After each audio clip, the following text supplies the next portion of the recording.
A typical day in the peer services department would be obviously following my patient schedule for the day. That would be telehealth appointments, phone calls. If I'm working on site at Mount Vernon, it could be in person um, communications. And so when a patient signs up for peer services, they are either receiving a service for support related to behavioral health diagnosis or a substance use disorder, or both. And so, based on the patient needs, that is basically what the conversations surround. You know, celebrating their accomplishments, encouraging and motivating them to keep moving forward if they don't have a significant thing to celebrate, but particularly in this role, everything should be celebrated. Any milestone, any day that you simply woke up and took your mental health medications should be celebrated because people are trying to learn how to be compliant in the program they've chosen.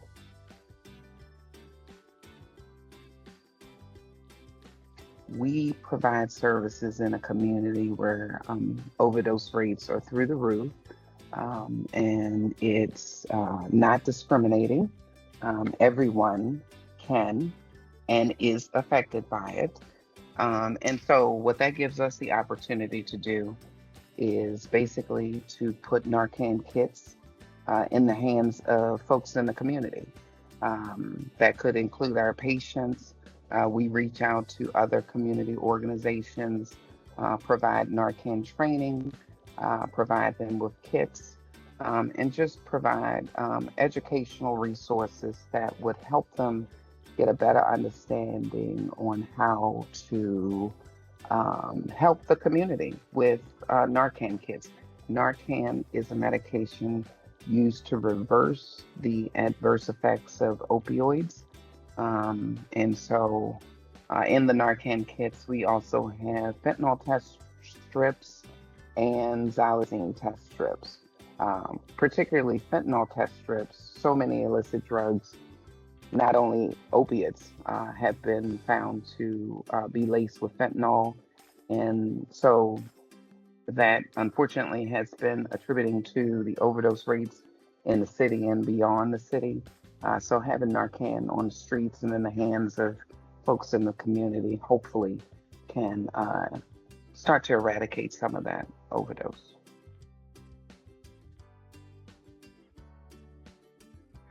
It supports families because oftentimes we think about people who deal with issues related to addiction.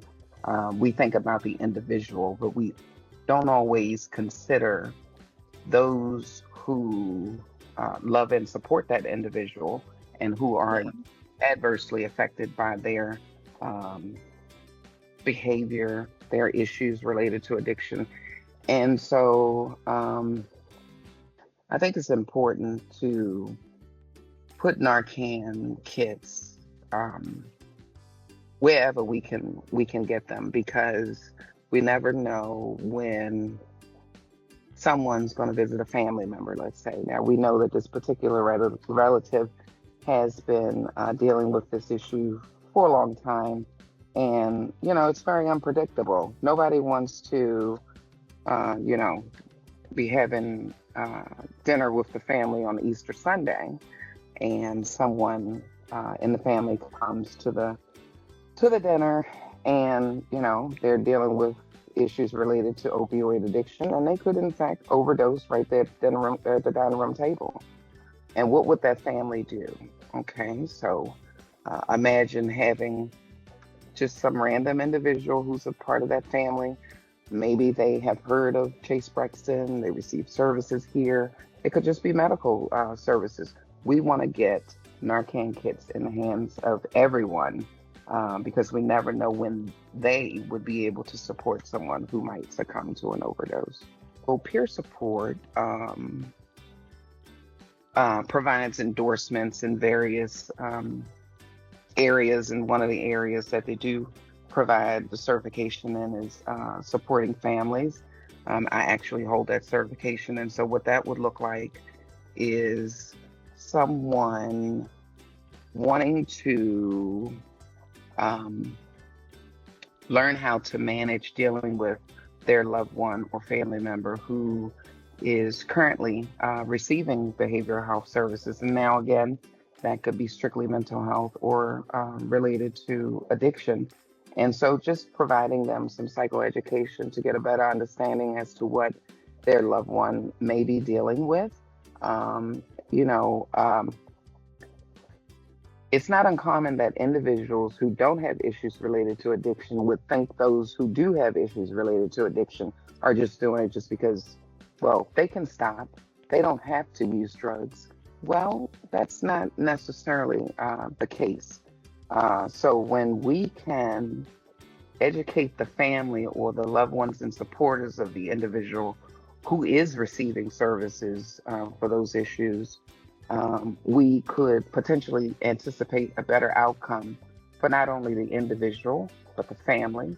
And when they start getting better, the community starts getting better.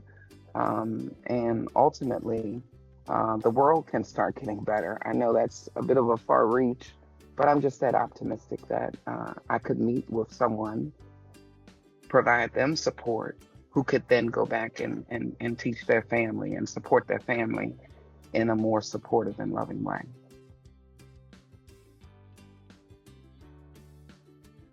I would say that they could mention peer services to their provider. Their provider could submit a referral.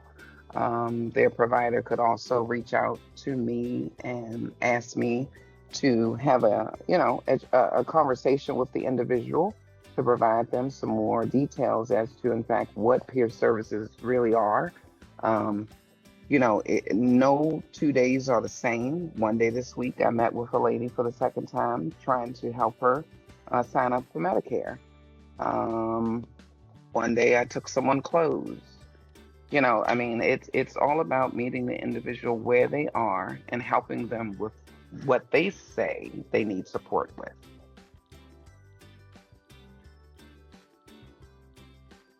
My favorite part of the work is just simply showing up and showing people what love, unconditional love, can look like. Because to me, that's what peer support is, right?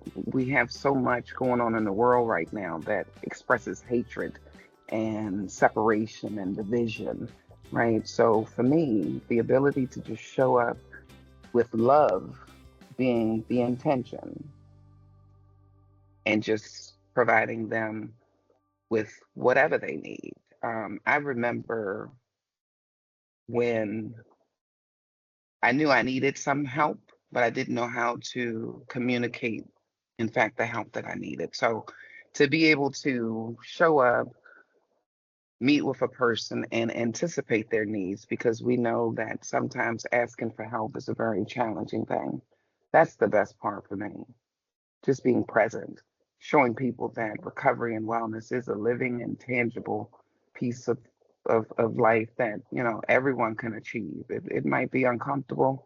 It's probably going to be one of the hardest things you've ever done, but it's definitely worth it.